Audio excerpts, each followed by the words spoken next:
Salut à tous pour une nouvelle vidéo de littledragoon.net. Aujourd'hui c'est une vidéo tuto pour transformer un Raspberry Pi 4 en Steam Link. J'ai cherché un petit moment sur internet comment faire et je n'ai rien trouvé de vraiment convaincant. Du coup j'ai décidé de faire cette vidéo pour vous partager ma méthode. C'est parti!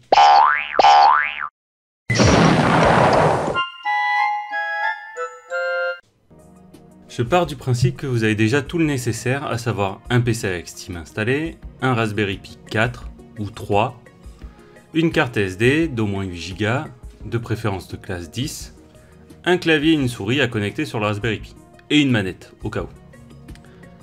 Donc première étape, installer le Raspberry Pi OS. Donc pour cela, rien de plus facile, il vous suffit d'installer Raspberry Pi Imager sur votre PC.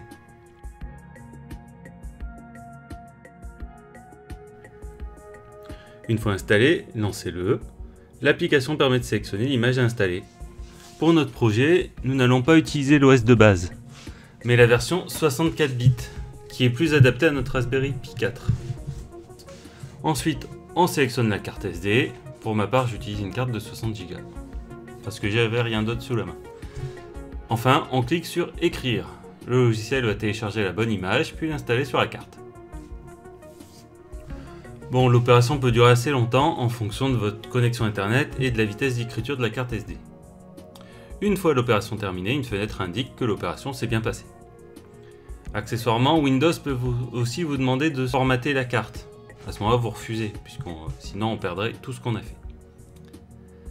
Deuxième étape, le paramétrage du Raspberry Pi. Maintenant que nous avons installé l'OS, il faut le paramétrer correctement.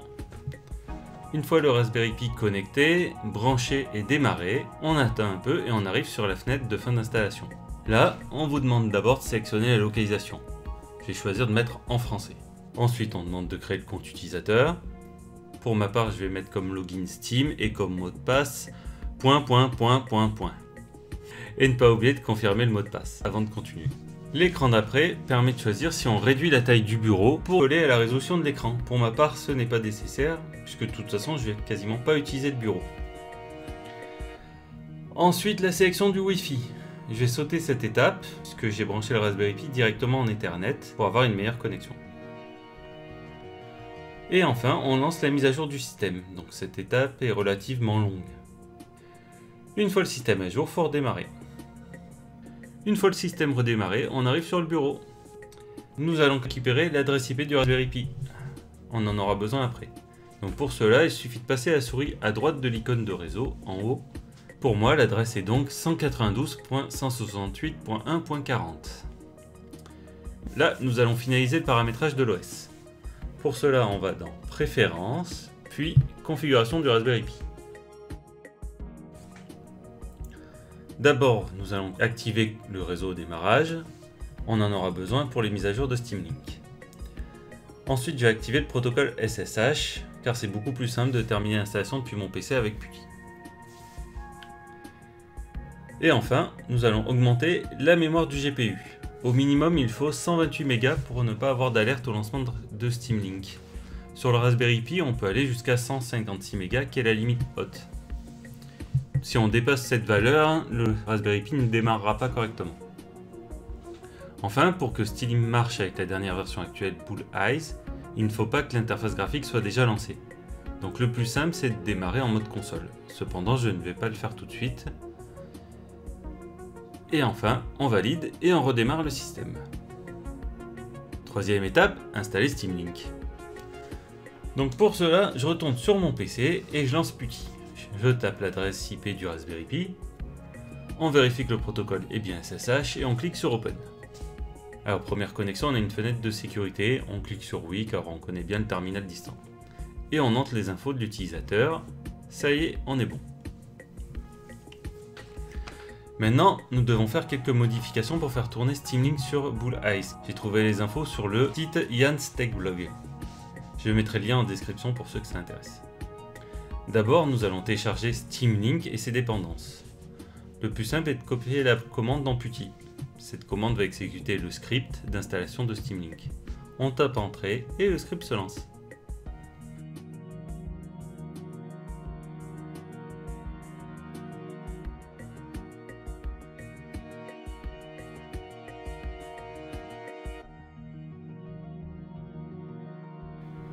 Une fois l'installation terminée, Steam Link se lance sur le Raspberry Pi.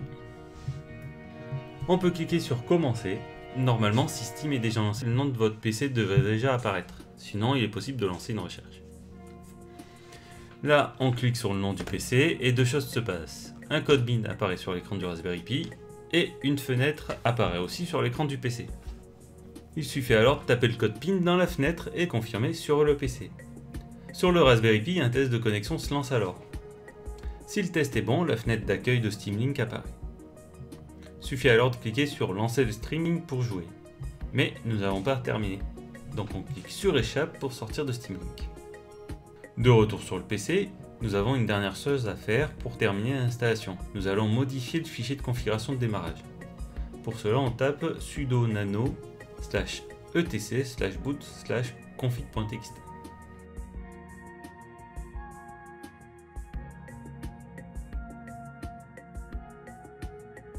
Donc le contenu du fichier apparaît. Ensuite, nous allons d'abord modifier le driver. On va remplacer la ligne dt overlay égale vc4-kms-v3d par dt overlay égale vc4-fkms-v3d. Ensuite, en remontant dans le fichier, nous allons activer la gestion de la 4K au cas où. Donc pour cela, on active les deux lignes de gestion de l'HDMI et on change les valeurs de HDMI groupe en 1 et HDMI mode égale 16. Pour sauvegarder avec Nano, il suffit de taper CTRL-X, puis O pour valider et Entrée pour écraser le fichier. Voilà, Steam Link est installé et configuré. Pour tester, on peut lancer en tapant Steam Link. Si vous avez un message qui apparaît disant que X11 ne peut pas être lancé, à ce moment-là, il faudra faire CTRL-ALT F2 sur le Raspberry Pi pour passer sur le terminal et taper Steam Link.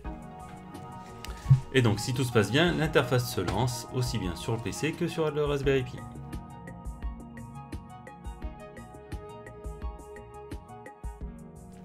Pour quitter, il suffit de sélectionner menu en bas à gauche, puis marche arrêt, et enfin arrêter la diffusion sur, moi c'est Raspberry Pi. Attention, le reste des commandes en dessous concerne le PC distant, c'est-à-dire que sélectionner éteindre de système va éteindre votre PC et pas le Raspberry Pi. Je me suis déjà fait avoir une fois. Quatrième étape, lancement de Steam Link au démarrage. On a installé Steam Link, tout est bon, mais maintenant si on veut vraiment transformer notre Raspberry Pi en véritable Steam Link, il faut que l'application se lance au démarrage et que le Raspberry Pi s'arrête quand on quitte l'appli. Donc pour cela, on va créer un script que j'ai appelé startsteamlink.sh. On tape donc sudo nano startsteamlink.sh. Là, on va ajouter les lignes suivantes. D'abord, dièse.d'exclamation/bin/batch. Ça, c'est pour activer le batch.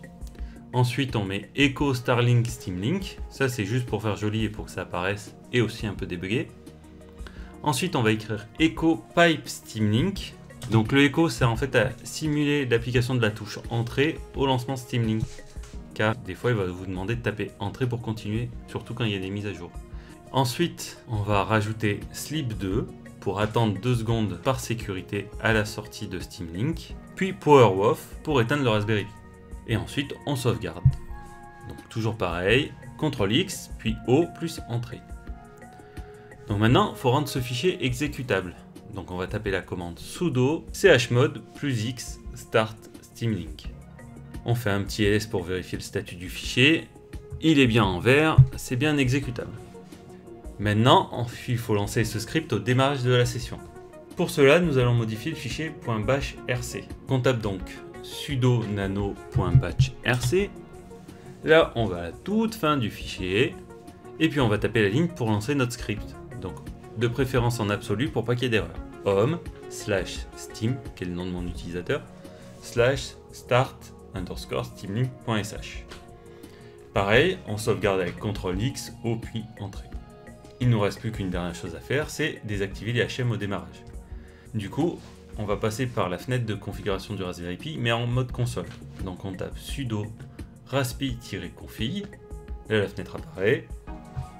On sélectionne System Option, puis boot/autologin, et là on va choisir console autologin pour lancer en mode console en se loguant automatiquement avec l'utilisateur. On quitte en sélectionnant Finish et on nous demande de redémarrer, on redémarre. Et voilà, notre Steam Link est terminé. Maintenant, quand vous allez démarrer le Raspberry Pi, l'application Steam Link se lance directement, sans avoir besoin de rien faire. Et une fois qu'on a fini notre session de jeu, il suffit de quitter l'appli. Donc pour ça, on peut soit taper sur échappe quand on est sur un clavier souris, soit la touche B d'une manette style Xbox.